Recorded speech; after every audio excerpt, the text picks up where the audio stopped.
Halo Bre, dimanapun kalian berada dan selamat datang di channel X Motorride. Kali ini Armin akan membahas tentang motor yang berkubikasi mesin 250 cc tapi mesinnya itu 2 tak dan 2 silinder. Ya Bre, motor 2 tak 250 cc 2 stroke ini sempat diproduksi pabrikan motor asal Jepang hingga Eropa. Keberadaan motor ini sangat langka pada saat ini. Dan pada masanya juga sebenarnya motor-motor yang umumnya sebagai replika motor GP ini sebenarnya jarang juga yang punya. Hanya orang tertentu saja yang bisa memilikinya karena harganya juga bukan main mahalnya. Tapi harga yang sangat tinggikannya dalam 2 langkah saja, 1 turun dan 1 naik piston. Sedangkan mesin 4 tak harus melalui 4 langkah, 2 naik dan 2 turun piston. Dengan begitu mesin 2 tak pastinya lebih cepat, 2 kali lipatnya dalam menghasilkan 1 tenaga. Itu curang dong, licik gak fair play. Curang gimana? Memang mesinnya begitu? Kalau diadu balap pasti menang 2 tap dong. Ya iyalah, kan tenaganya juga jadi 2 kali lipat, lebih besar pada rentan waktu yang tertentu atau yang sama. Tetap saya gak terima pokoknya. Kenyataan memang pahit, tapi tetap harus kau terima. Berlapang dadalah. Ya kalau mau diadu balap, harus dengan cc yang 2 kali lipatnya. Itu udah pernah kok di MotoGP tahun 2002. Di sana MotoGP 500 cc 2 tak melawan MotoGP 4 tak 1000 cc. Hasilnya gimana tuh? Tonton aja lah itu di YouTube, cari videonya banyak itu. Jawaban gak berbobot. Tapi sayangnya ya motor ngebul ini dianggap sebagai penyebab polusi udara di jalanan. Pada emisi gas buangnya tidak sebaik motor 4 tak dan pada ujung-ujungnya terkena regulasi tentang pencemaran lingkungan. Dengan begitu sejak awal tahun 2000-an motor ini dijegal penjualannya yang tentu saja berpengaruh terhadap terhentinya pengembangannya. Ada 6 Sportback 250 cc 2 tak yang Armin akan susun berdasarkan peringkat power to weight ratio-nya. Pada peringkat 6 atau juru kuncinya ditempati Honda NSR 250 SP MC28. Ya, andalan Honda di kelas motor 2 tak 250 cc adalah NSR 250 SP MC28 yang dilahirkan pada tahun 1994 sebagai pembaharu dari versi sebelumnya yaitu MC21. Dan setidaknya Honda menjual 3 varian yang dibedakan sebagai NSR 250R, NSR 250 SE, dan NSR 250 SP yang secara spek vitanya itu sama saja sebenarnya. Sedangkan perbedaannya hanya pada komponen pendukungnya. Misal versi SP menggunakan kopling kering, sedangkan yang standarnya menggunakan kopling basah. Tapi ada fakta menarik sebenarnya pada versi MC28 ini mengalami perubahan yang negatif pada muntahan tenaganya jika dibandingkan pendahulunya MC21. Ya karena terjadi penurunan tenaga dari yang tadinya nyaris 45 horsepower menjadi 40 horsepower saja. Kenapa tuh kok bisa turun? Ya karena gak naik. Jawaban anak TK. Ya tanya aja Hondanya Ki, jangan tanya saya. Jawaban anak PAUD. Pendidikan anak teh dini. Serah lu. Hal ini sebenarnya sangat terkait dengan regulasi pemerintahan Jepang karena pada full speknya motor ini sanggup memutarkan tenaga hingga 60 horsepower lebih. Tapi sisi baiknya ada pada tampilan dan desain. Armin akui menjadi lebih baik. Misalnya saja pada swing arm belakangnya berubah dari yang sebelumnya menggunakan gulo arm menjadi pro arm. Sebelah saja di kanan mirip moge Eropa. Hal lainnya ada peningkatan di sektor elektrikal dan pengapian yang menggunakan CDI ECU PGM 4 serta speedometer sudah menggunakan digital. Tapi ada sesuatu yang menarik yang membedakan motor ini jika dibandingkan motor lainnya, yaitu ada pada teknologi advance yang diterapkannya. Karena NSR 250 SPMC 28 ini menggunakan smart card yang dipasang atau digesek untuk menghidupkan mesinnya. Jadi tidak lagi menggunakan sistem kunci colok dan rojok paksa kayak Oreo, dicelup, diputar, dan dijilat. Perasaan gak sampai dijilat, dicelup, dan diputar saja. Dan pada spesifikasinya NSR 250 SPMC 8 ini dipersenjatai mesin berkapasitas 249 cc 2 silinder 2 tak yang muntahan tenaganya mencapai 40 horsepower pada 9000 rpm dan torsi puncaknya berada di 32,4 Nm pada 8000 rpm dan bobotnya mencapai 137 kg saja. Kemudian beranjak ke peringkat 5 ditempati Yamaha TZR 250 SP 3XV. Ini motor ini andalan pabrikan Yamaha yang lahir pada tahun 1951. Dan kode 3XV adalah pembaharuan dari versi sebelumnya yang terlihat terutama pada sektor mesinnya yang berkonfigurasi Fitwin 90 derajat. Karena pada sebelumnya kode 3MA1 yang lahir di tahun 1989 menggunakan mesin mundur atau reverse engine. Mesin mundur, berputarnya mundur ya? Bukan. Duh, jelasinnya susah ini. Gini aja lah mudahnya. Jika kalian lihat itu saluran uang knalpot dari mesin kan ada di depan ya. Nah, si mesin mundur atau reverse engine ini ada di belakang. Jadi semuanya kebalik. Kalau pengen jelasnya browsing sajalah atau tunggu Armin bikin konten khusus tentang reverse engine ini. Kapan nih? Kapan-kapan lah lamun teu poho.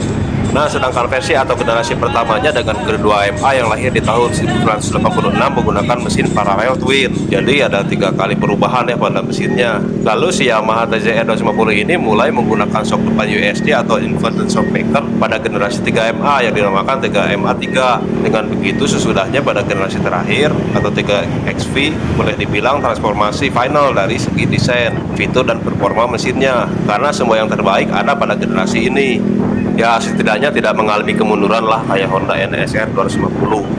Si Yamaha TZR ini pada material dan komponen secara umum mulai dari rangka delta box hingga swing arm ini mengikuti tren di masa itu, menggunakan bahan material aluminium yang menjadikannya bobotnya cukup ringan, hanya mencapai 126 kg saja. Tapi ada catatan penting tentang performanya. Meskipun sektor mesinnya hanya mengeluarkan tenaga sebesar 45 horsepower saja, hal ini disebabkan karena aturan atau regulasi pemerintah Jepang. Pada kenyataannya mesin dari TZR seperempat liter ini mampu mengeluarkan tenaga hingga 60 horsepower lebih.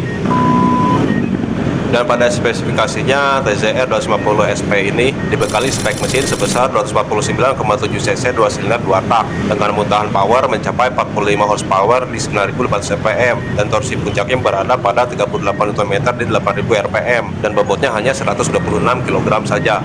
Selanjutnya pada peringkat 4 ditempati Suzuki RGV 250 SP VJ23. Ada yang ragu dengan kiprah Suzuki pada masa lalu? Ya, eksistensi mereka tidak sesuram pada saat ini, bahkan bisa dibilang cemerlang. Pada kelas sport full firing motor 2 tak 250 cc mereka mempunyai jagoan yang dinamakan RGV 250 SP VJ23 yang secara konsepnya merupakan replika MotoGP 500 mereka, Suzuki RGV 500 Gamma. Dan sebenarnya mereka sudah memulainya sejak tahun 1988 yang pada mulanya dinamakan VJ21. Selanjutnya di tahun 1990 RGV 250 ini diperbarui dan dinamakan VJ22. Kemudian yang terakhir mereka melakukan perombakan cukup signifikan, terutama pada desain tampilan. Untuk konfigurasi mesin berubah menjadi fit-twin 70 derajat dari yang versi sebelumnya fit-twin 90 derajat. Kemudian pada rangkanya menggunakan twin spar berbahan material aluminium alloy, serta mereka juga menyertakan swing arm banana model groove arm mirip Honda NSR 250 MC21 dan CBR 250 RR MC22. Sedangkan pada peredam kejut mereka sudah menggunakan invert shockbreaker atau offset down berukuran 41 mm di depan dan monoshock di belakang yang bisa diatur sendiri oleh usernya. Selain itu mereka juga menerapkan teknologi Suzuki Advanced Power Controller atau SAPC. Teknologi ini adalah bisa digambarkan sebagai sistem manajemen elektronik otomatis pada ruang bakar mesin. Misalnya menyesuaikan kecepatan dengan posisi throttle, juga mengatur waktu pembakaran dengan sistem katup atau power valve. Dan Suzuki RGV 250 SP VJ23 ini dijual dalam 2 versi. Versi yang pertama dinamakan RGV 250 TSP dengan power 40 horsepower karena CDI-nya mempunyai limit. Lalu versi yang kedua dinamakan RGV 250 VSP dengan limit yang lebih tinggi sehingga muntahan powernya bisa mencapai 48 horsepower. Tapi tidak hanya itu saja, karena Suzuki juga menawarkan racing kit yang bisa menaikkan tenaga RGV ini menjadi 70 horsepower. Kemudian pada spesifikasinya RGV ini dibekali spek mesin sebesar 249 cc 2 silinder 2 tak dengan muntahan tenaga mencapai 48 horsepower di 10.000 rpm dan torsinya mencapai 34,3 Nm di 8.000 rpm dan bobotnya 134 kg. Selanjutnya naik ke peringkat 3 ditempati Kawasaki KR1S. Namre motor buatan pabrikan hijau Kawasaki asal Jepang ini pernah menjadi yang terkencang di kelasnya. Motor ini dilahirkan pada tahun 1988 dan masa baktinya terbilang sangat singkat, hanya 4 tahun saja. Ya karena pada tahun 1952 motor ini disuntik mati. Peringkat motor 2 tak 250 cc tercepat dan terkencang pada masanya tidak bisa dipungkiri lagi. Kawasaki KR1S ini hanya bisa dipatahkan oleh Aprilia 250 RS. Itu pun lahirnya sekitar 3 tahun setelah produksi motor ini dihentikan. Juga oleh Suzuki RGV 250 SP VJ23. Ini juga jika menggunakan racing kit. Sedangkan pada konfigurasi mesinnya Kawasaki KR1S ini berbeda dengan pesaing-pesaingnya yang pada umumnya menggunakan fit-twin saat itu. Motor andalan Kawasaki ini menggunakan mesin parallel inline twin 250 cc. Meskipun diremehkan pada awalnya, Kawasaki ini membuktikannya karena hasil tes dan uji memperlihatkan motor ini sanggup berlari hingga 225 km per jam. Tentu saja melebihi para pesaingnya. Sedangkan pada spesifikasinya motor ini dibekali mesin sebesar 249 cc 2 silinder 2 tak dengan muntahan tenaga mencapai 65,6 horsepower di 10.000 rpm dan torsinya pada 37,5 Nm di 8.500 rpm dan bobotnya mencapai 131 kg. Kok Kawasaki nggak kena regulasi tenaga 45 HP dari pemerintah Jepang ya? Siapa bilang? Kenalah. Tapi sepertinya mereka memilih arah kiri atau bunuh diri. Tuh, KR1S ini kan disuntik mati di tahun 92, tepat di mana pesaingnya memutuskan ikut regulasi. Dia malah milih mundur. Teguh pendirian ya. Lebih baik mati daripada malu jetin motor pelan. Ya, si hijau memang begitu sifatnya. Iya ya, sangat disayangkan. BTW, tahu dari siapa informasi ini? Hasil mengarang barusan. Aduh, nyeselnya. Bisa-bisanya aku percaya begitu saja. Dasar sotoy, buaya darat, laki-laki hidung belang, kayak zebra cross, perempatan Suramadu. Kemudian lanjut ke posisi runner up atau peringkat 2 ditempati Aprilia RS 250. Sebagai salah satu brand motor besar asal Italia, tidak mengherankan jika Aprilia memproduksi motor 2 tak 250 cc. Motor yang mereka namakan Aprilia RS 250 ini mulai diperkenalkan pada tahun 94 silam. Beredarnya motor ini tidak terlepas dari kesuksesan Aprilia di MotoGP 250 saat itu.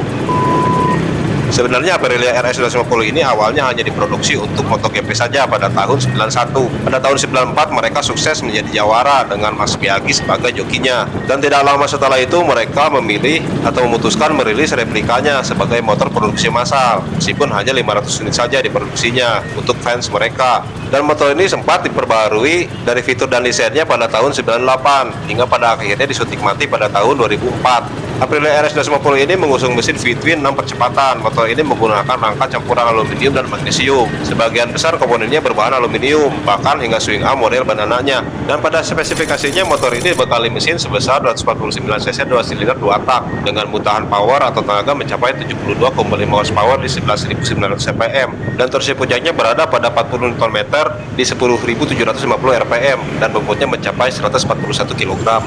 Dan pada akhirnya tiba di posisi 1 atau posisi juaranya ditempati Vince Duecinquanta Strada.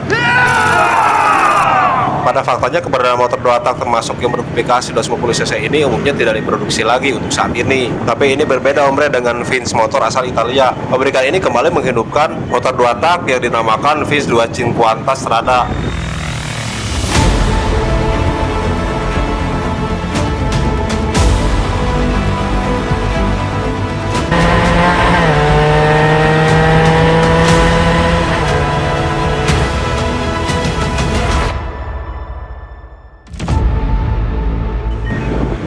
Sebenarnya mereka tidak hanya menjual satu motor, tapi dua tipe motor dengan nama Vince Duecinquanta Strada dan Vince Duecinquanta Competizione. Sedangkan dari artinya Duecinquanta berarti 250 yang menegaskan 250 cc. Sedangkan Strada artinya jalanan dan Competizione adalah untuk kompetisi. Dengan begitu jelas ya omre perbedaannya. Yang satu diciptakan untuk jalanan dan satunya diciptakan khusus untuk trek balap atau sirkuit. Dan motor yang pertama kali diperkenalkan pada EICMA Milan Motor Show pada tahun 2017 ini sudah menggunakan teknologi injeksi. Konfigurasi mesinnya 90 derajat V-twin yang force angle-nya atau crankset-nya berputar berlawanan arah. Pada top speed atau kecepatan puncaknya versi Strada mampu mencapai 211 km per jam. Sedangkan versi Competizione mampu mencapai 230 km per jam. Sedangkan pada komponennya kebanyakan menggunakan serat karbon, mulai dari rangka monokok, fork atau suspensi depan hingga swing arm atau suspensi belakang semuanya menggunakan serat karbon. Dengan begitu tidak mengherankan jika motor ini sangat ringan pada bobotnya. Untuk versi Strada tercatat 105 kg dan Competizione mencapai 102 kg saja. Sedangkan pada spesifikasinya Vince Duecinquanta Strada dibekali spek mesin sebesar 249,5 cc 2 silinder 2 tak dengan muntahan power mencapai 75 horsepower di 11.700 rpm dan torsi puncaknya berada pada 45 Nm di 11.700 rpm dan bobotnya mencapai 105 kg. Sedangkan Vince Duecinquanta Competizione dibekali spek mesin sebesar 249,5 cc 2 silinder 2 tak dengan muntahan power atau tenaga mencapai 75 horsepower di 11.700 rpm dan torsinya 45 Nm di 11.700 rpm dan bobotnya hanya 102 kg saja. Ya, jika dilihat dari skor power to weight rasionya, motor ini sebanding dengan Moge 600 cc 4 tak 4 silinder.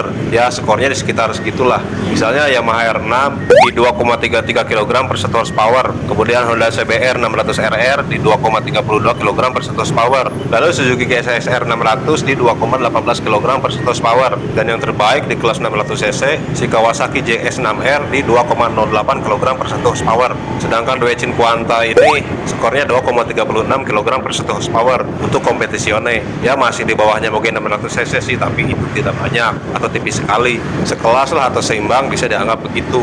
Tapi pada harganya jangan ditanya. Versi Strada atau jalanan dibanderol 600 jutaan, dan versi balapnya nyaris 800 jutaan. Itu di Eropa sana. Kalau masuk di Indonesia bisa tembus 1 M lebih tuh. Lebih mahal dari kebanyakan Moge 1000 cc malah. Beli satu Pak Bos. Matamu. Baik, sekian saja bahasan atau konten kali ini. Jika ada kesalahan di data dan kata, mohon untuk dimaafkan. Jika ada sesuatu yang ingin disampaikan, silakan isi kolom komentar. Jika kalian suka atau menganggap bermanfaat konten ini, silakan like, follow, dan subscribe. Selalu hati-hati jalan, jaga keselamatan kalian. Sampai jumpa di konten selanjutnya.